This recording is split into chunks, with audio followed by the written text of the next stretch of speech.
इस अव्यक्ति मिलन के मूल्य को जानते हो। अव्यक्त रूप में मिलना और व्यक्त रूप में मिलना दोनों में फर्क है। अव्यक्ति मिलन का मूल्य है व्यक्त भाव को छोड़ना। यह मूल्य जो जितना देता है उतना ही अव्यक्त अमूल्य मिलन का अनुभव करता है। अभी हरेक अपने से पूछे, हमने कहाँ तक और कितना समय दिया है। वर्तमान समय अव्यक्ति स्थिति में स्थित होने की ही आवश्यकता है, लेकिन रिजल्ट क्या है वह हरेक खुद ही जान सकता है और एक दो के रिजल्ट को भी अच्छी रीति जान सकते हैं। इसलिए अव्यक्ति स्थिति की जो आवश्यकता है उसको पूरा करना है। अव्यक्त स्थिति की परख आप सभी के जीवन में क्या होगी मालूम है। उनके हर कर्म में, ये तो कल हो गया ना, ये कल हो चुके ये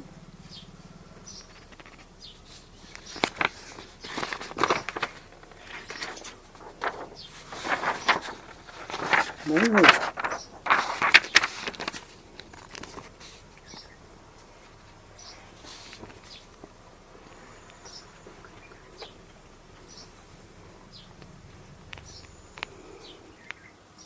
बाबा ने कहा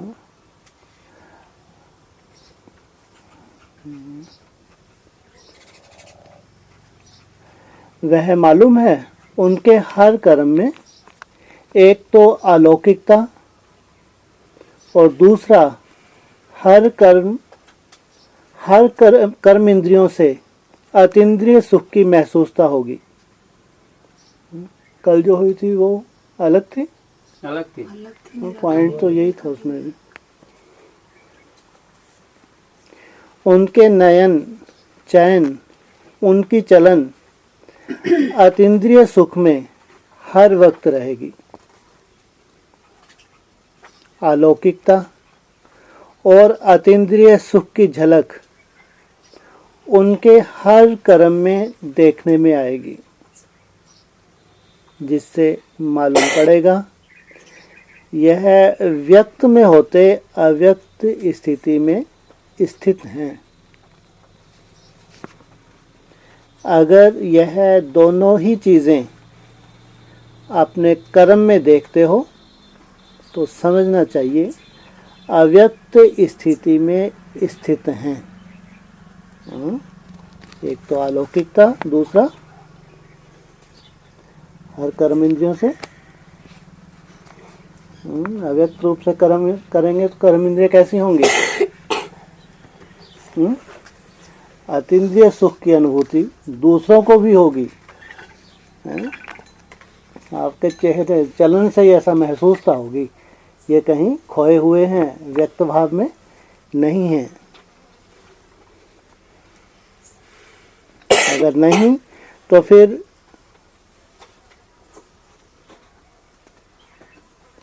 कमी समझ पुरुषार्थ करना चाहिए। अव्यक्ति स्थिति को प्राप्त होने के लिए शुरू से लेकर एक स्लोगन सुनाते आए हैं। अगर वह याद रहे तो कभी भी कोई माया के विघ्नों में हार नहीं हो सकती। ये मेरे को तो डबल कॉपी तो नहीं होगी कहीं। तो वही तो है, ये कल हो तो चुकी।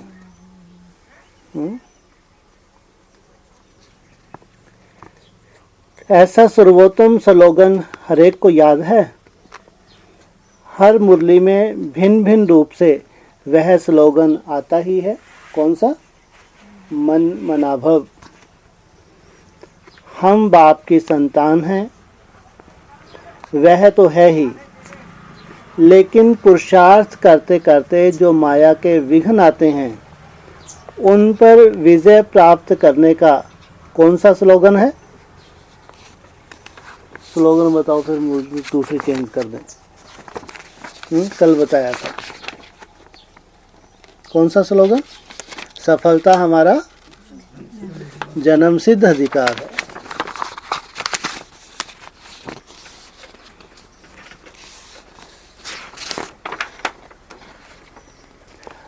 आप सभी ने बुलाया या बाप दादा ने आप सभी को बुलाया? किसने किसको बुलाया? जो बच्चे बाप के कर्तव्य में निमित्त बने हुए हैं उन्हों को यह बात हर वक्त याद रखनी है कि हमें हर समय हर हालात में एवर रेडी और ऑल राउंडर होना है। सदा तैयार भी रहना है और ऑल राउंडर, सब तरफ से तैयार रहना है। अगर यह दो बातें सभी में आ जाएं तो सर्विस का सबूत श्रेष्ठ निकल सकता है। एवर रेडी माना? एवर रेडी का मतलब बाबा लेने के लिए आ जाए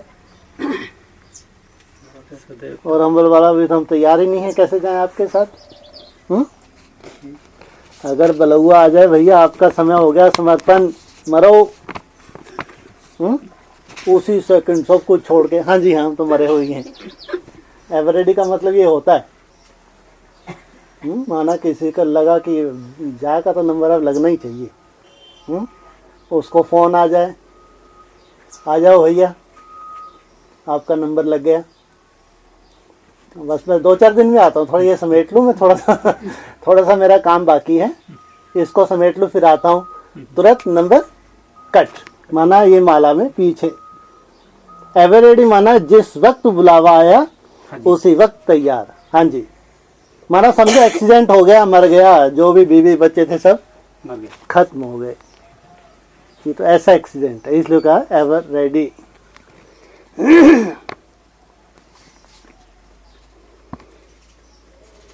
लेकिन नंबरवार पुरुषार्थ अनुसार यह बातें हैं। आप निमित्त बने हुए बच्चों को यह स्लोगन याद रखना चाहिए कि हम जो कर्म करेंगे मुझे देख और भी करेंगे। जो निमित्त हैं खास, उनको यह अटेंशन देना है। जो कर्म हम करेंगे हमको देख दूसरे भी करेंगे। और फिर जो पावरफुल तपस्वी हैं उनकी बात अलग है, उनके लिए तो और सूक्ष्म हो जाता है। क्या बोला व्यक्तवान, इससे भी ऊपर फिर क्या है? जैसी हमारी वृत्ति होगी वैसा वायुमंडल बनेगा। ये और पावरफुल आत्माओं के लिए, खास कह लो अष्टदेवों के लिए।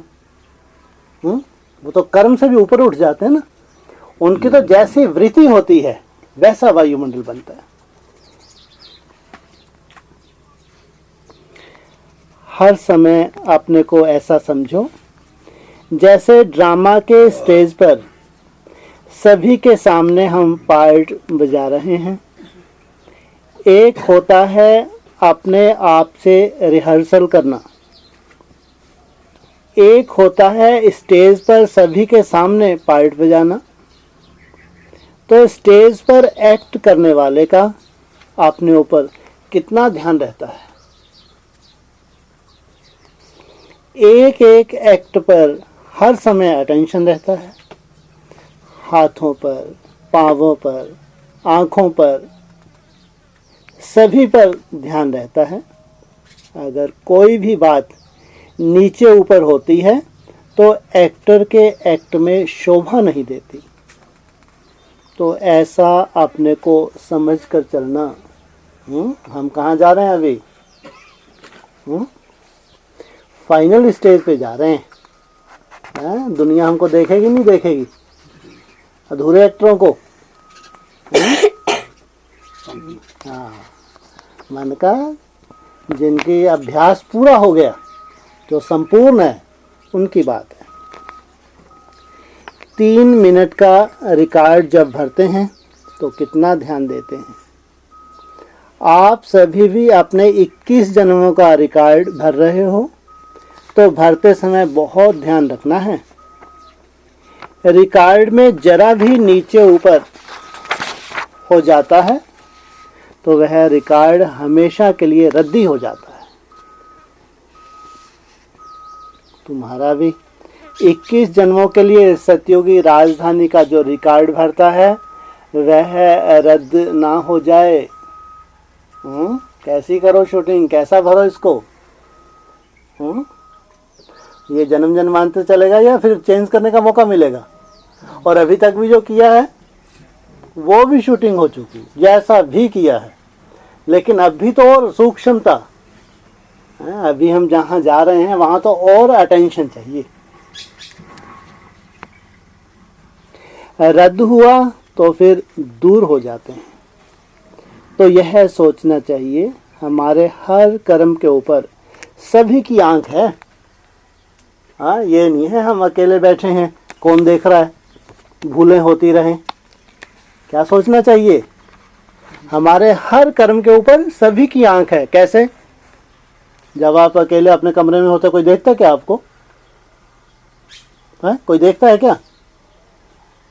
कोई तो देखता नहीं। फिर लेकिन कैसे बोला? हमको ये सोचने सबकी आंख है। अरे जैसा तुम सज रहे हो, जैसा बन रहे हो, यही सबके आंख में आने वाला है। अगर तुम छुप छुप के भी कुछ कर रहे हो, ये भी सबकी आंख में आने वाला है। बस देख रहे हैं, ये मान के चलो। इसलिए वह ब्राह्मणों कुछ भी गुप्त नहीं रहेगा। इसलिए सदा ये रहे कि मैं तो बहुत अच्छा एक्टर हूँ, सबकी नजरें मेरे ऊपर हैं। तो कर्म कैसे होंगे? हर एक्ट कैसी होगी?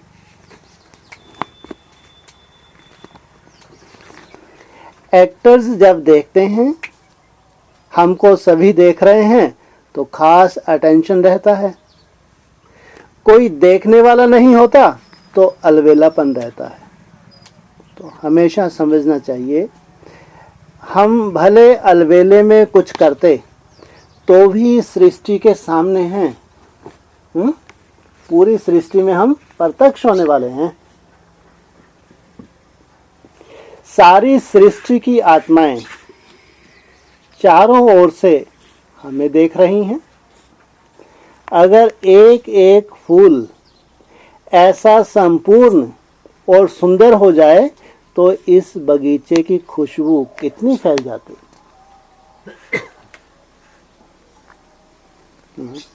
अभी भी चैतन्य प्रदर्शनी तैयार कर रहे हैं। अभी इन फूलों में खुशबू तो अभी नहीं है, लेकिन अभी खुशबू भरेगी नहीं भरेगी? चैतन्य प्रदर्शनी का मतलब क्या होता है? खुशबूदार फूल बनना। तो म्यूजियम में उनको कैसे सजाएंगे? म्यूजियम तैयार कर रहे हैं ना बाबा। तो वो तो बताया आज। सबसे पहला म्यूजियम किसने बनाया? भोपाल के महेंद्र भाई ने। तो जड़ म्यूजियम बनाया। तो अभी चैतन्य म्यूजियम भी कहाँ से बनेगा? भोपाल जो नहीं बनाएगा, है ना। तो चैतन्य म्यूजियम कैसे होगा? किस तरह से उसकी रूपरेखा होगी?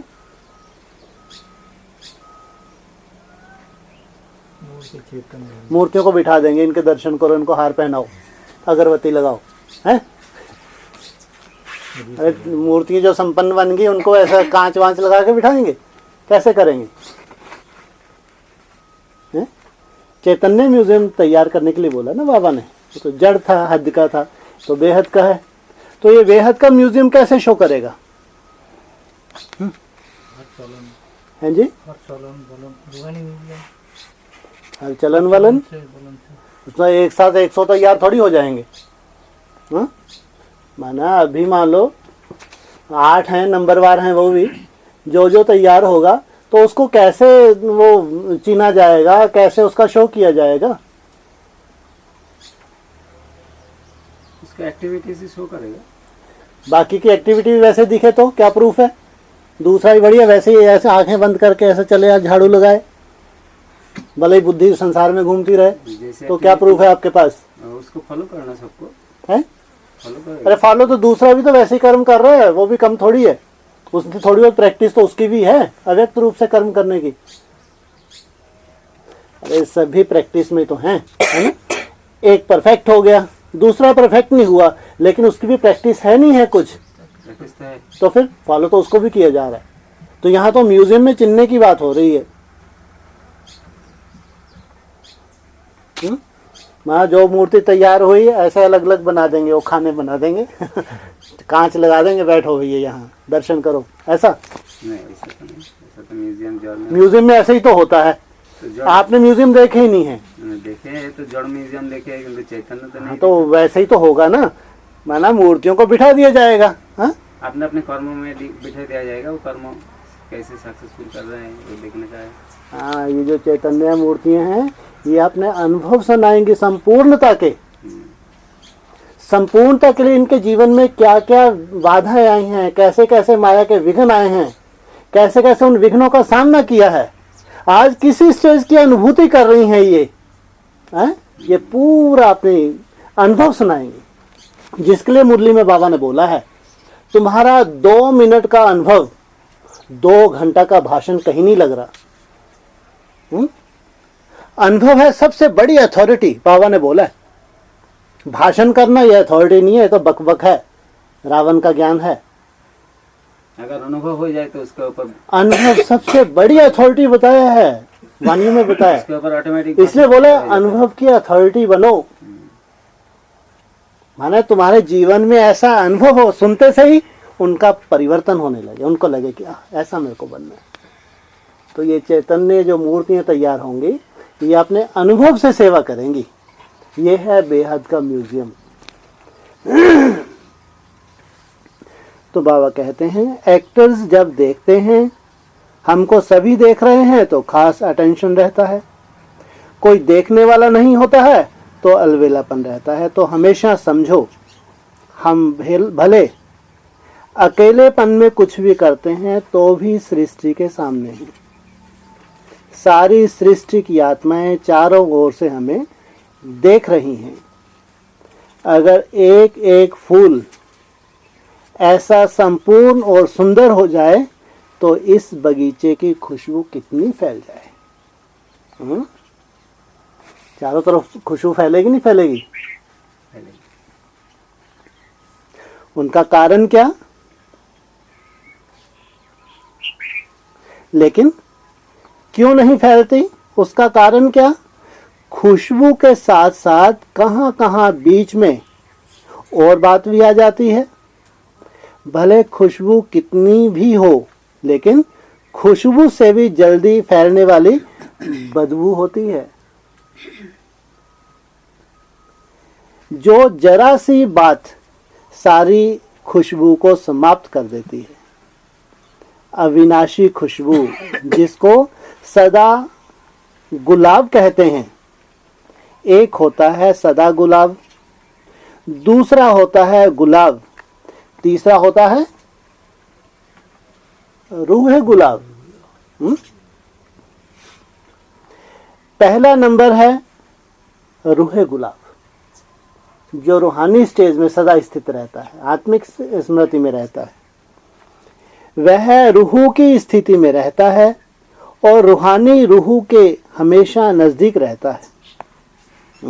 बाप के भी सदा करीब रहता है। ऐसे हैं रूह गुलाब। और दूसरी क्वालिटी जो है वह फिर सर्विस में बहुत अच्छे रहते हैं, बाकी रूहानी स्थिति में कमी है। सेवा में अच्छे हैं, ज्ञान सुनने सुनाने में अच्छे हैं, लेकिन स्टेज में कमी है। दूसरी क्वालिटी जो है वह फिर सर्विस में अच्छे हैं, लेकिन रूहानियत की कमी है। सर्विस में धारणा में अच्छे हैं, संस्कार शीतल हैं। खुद अपने को क्या समझते हो? किस नंबर का फूल समझते हो? कांटे तो यहाँ हो भी ना सके। वाह, क्या कहा बाबा ने? गुलाब लेकिन कांटे नहीं होगा। क्या कहा बाबा ने अभी? क्या कहा? कांटे तो यहाँ हो भी ना सके, माना अगर कोई कांटा है भी तो इसका मतलब आगे चल के सभा में आ पाएगा। इसलिए बाबा कहता कांटे तो यहाँ हो भी ना सके। हैं तो सभी गुलाब, लेकिन गुलाब में भी फर्क है। जो रूहे गुलाब होंगे उनकी निशानी क्या होगी? आप लोगों को मस्तक की रेखा परखने आती है? किसी के मस्तक को देख के उसका भविष्य, उसके अंदर क्या है बता सकते हो? पूछा बाबा ने। ज्योतिषी बने हो नहीं? अभी तक तो नहीं। आगे चल के बनना नहीं बनना? बनना है? पड़ेगा। रूहानी पड़ेगा। हैं? आगे चल के रूहानी ज्योतिषी बन जाएंगे। बाप दादा जो ज्ञान और योग की ज्योतिषी दिखाते हैं उसमें क्या देखते हो? हर एक के मुखड़े से, नैनों से, मस्तक से मालूम पड़ता है। इसमें भी विशेष मस्तक और नैनों से मालूम पड़ता है। आप ज्योतिष बनकर हर एक को परख सकते हो। नैनों में और मस्तक में वह रेखाएं जरूर रहती हैं। किसी को परखना यह भी ज्योतिष विद्या है। तो यह जो विद्या है परखने की, यह कईयों में कम है। ज्ञान और योग सीखते हैं, लेकिन यह परखने की ज्योतिष विद्या भी जाननी है। रूहानी ज्योतिषी बनेंगे ना? कितने बड़े ज्योतिषी बन जाएंगे? चेहरा देखते ही इसका फिर अंदर की कैरेक्टर क्या ऐसा है सब बता देंगे। बता देंगे, समझ में आ और जाएंगे। कितने बड़े ज्योतिषी बनेंगे? हाँ जी, तीन कल के जाना। तीनों को जानने वाले। तो उसमें क्या क्या आ जाता है? क्या क्या आ जाता है उसमें? वर्तमान भविष्य, हर एक आत्मा की हिस्ट्री ज्योग्राफी बता सकेंगे। हर एक का 84 का चक्कर देख सकेंगे। भविष्य की हर एक सीनरी, अच्छी भी हो। बाप रे, कोई मासी का घर है देखना, आपको त्रिकालदर्शी बना दिया जाए, कितनी खुशी होगी। ऐसा कोई है जो त्रिकालदर्शी नहीं बनना चाहता? ये बताओ, हैं? सब बनना चाहते हैं। बनना चाहते उसमें हर सीन देख सकते हो ना आप, है ना? अब आपको मान लो मैं हूं, मेरे को ये सीन दिख रहा है कि मेरा भाई इतनी तारीख को ऊपर चला गया। कितने सुंदर सीन है।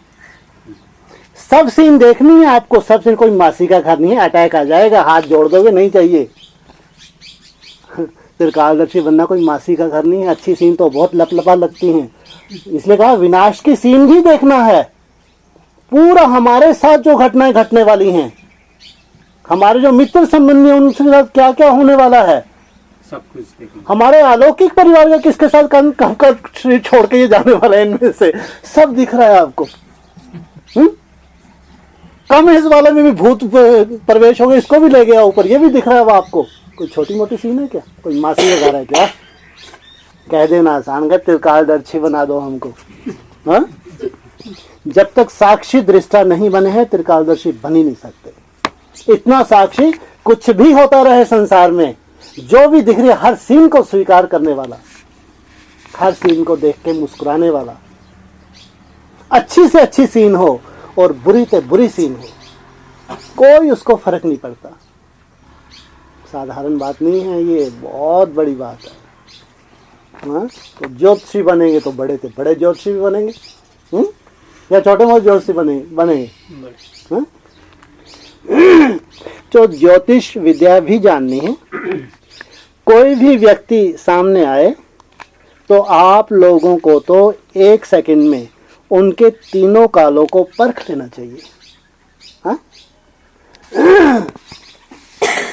साथ में ये त्रिकालदर्शी को ये पावर नहीं होती कि जो आने वाले तुमको सीन अच्छी नहीं है उसको बदल दो तुम। हाँ?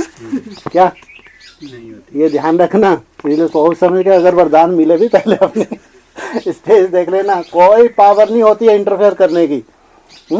जो सीन तुमको दिख रही है यही सीन आने वाली है, कितनी भी कड़वी क्यों ना हो। चेंज करने का हिम्मत नहीं होगा। हिम्मत नहीं, अथॉरिटी नहीं है, इंटरफेयर ही नहीं करते वो, इतनी ऊंची स्टेज पे हैं। नहीं तो बढ़िया जो अपने अपने हैं वो तो बढ़िया फर्स्ट क्लास, हाँ, बाकी सीन कैसी भी कड़वी हो। तीनों कालों को परख लेना चाहिए। एक तो पास्ट में उनकी लाइफ क्या थी और वर्तमान समय उनकी वृत्ति दृष्टि और भविष्य में कहाँ तक अपनी प्रारब्ध बना सकते हैं, यह जानने की प्रैक्टिस भी चाहिए। यह परखने की जो नॉलेज है यह बहुत कम है, यह कमी अभी भरनी चाहिए। वर्तमान समय जो आने वाला है उसमें अगर यह गुण नहीं होगा, कमी होगी, तो धोखे में आ जाएंगे। फिर कालदर्शी तो बाद की बात, फिलहाल हमारी मन बुद्धि इतनी सूक्ष्म हो जाए कि हम सामने वाले को परख सकें। कई ऐसी आत्माएं आपके सामने आएंगी जो अंदर एक और बाहर से दूसरी होंगी। अंदर और बाहर से एक नहीं है। परीक्षा के लिए भी आएंगी, क्योंकि कई समझते हैं कि यह सिर्फ रटे हुए हैं। जब आवाज फैलेगा तो वो क्या समझते हैं, ये भी रट्टू तोता है, इनके अंदर कुछ नहीं है, तो इनको चेक तो करें। तो कई रंग रूप से, आर्टिफिशियल रूप से भी परखने के लिए आएंगे, भिन्न भिन्न रूप से। इसलिए यह ध्यान रखना है कि यह किस लिए आया है, उनकी वृत्ति क्या है, और अशुद्ध आत्माओं की भी बड़ी संभाल करनी है। ये भी बहुत बड़ा पेपर है। ये जो अशुद्ध आत्माएं हैं बहुत बड़ा पेपर है, इनकी संभाल करनी है। ऐसे ऐसे केस भी बहुत होंगे, दिन प्रतिदिन पाप आत्माएं तो बहुत होते हैं। आपदाएं, अकाले मृत्यु, पाप कर्म बढ़ते जाते हैं, तो उनकी वासनाएं जो रह जाती हैं वह फिर अशुद्ध आत्माओं के रूप में भटकती हैं। उन्होंने शरीर छोड़ दिया, लेकिन उनकी जो वासनाएं थी जो उनकी पूरी नहीं हो पाई, तो वो भटकती हैं, वो प्रवेश करती हैं फिर। इसलिए यह भी बहुत बड़ी संभाल रखनी है। कोई में अशुद्ध आत्मा की प्रवेशता होती है तो उनको भगाने के लिए एक तो धूप जलाते हैं और आग में चीज को तपाकर लगाते हैं और लाल मिर्ची भी खिलाते हैं। तो आप सभी को फिर योग की अग्नि में काम लेना है ना। तुम अगरबत्ती लगा के बैठ जाओ हाँ, तुमको किससे काम लेना है? योग अग्नि से काम लेना है।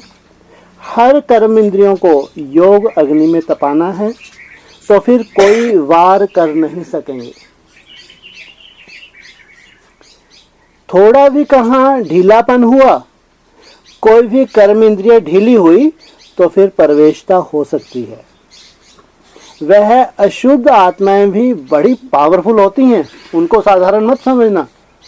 हाँ, ये भी बड़ी पावरफुल होती हैं आत्माएं। अगर योग की कमी है तो कठपुतली बना देती हैं।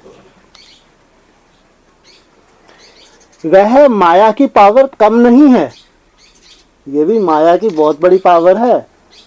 इसलिए पावरफुल योगी चाहिए, एकदम बीज रूप अवस्था को धारण करने वाले योगी चाहिए। नहीं तो बाबा कहते हैं लास्ट पेपर अभी बाकी है। सबके बुद्धि रूपी पांवों को माया क्या करेगी? तो यह बहुत ध्यान रखना है। और कई प्राकृतिक आपदाएं भी अपना कर्तव्य करेंगी। उनका सामना करने के लिए अपने में ईश्वरीय शक्ति धारण करनी है। किसी भी तरह का प्राकृतिक प्रकोप हो, लेकिन आप प्रभावित ना हो। उस समय स्नेह नहीं रखना। उनका सामना करने के लिए अपने में ईश्वरीय शक्ति धारण करनी है। उस समय शक्ति रूप की आवश्यकता है। किस समय स्नेह मूर्त, किस समय शक्ति रूप बनना है, यह भी सोचना है। इन सभी बातों में शक्ति रूप की आवश्यकता है। हाँ, किन सभी बातों में,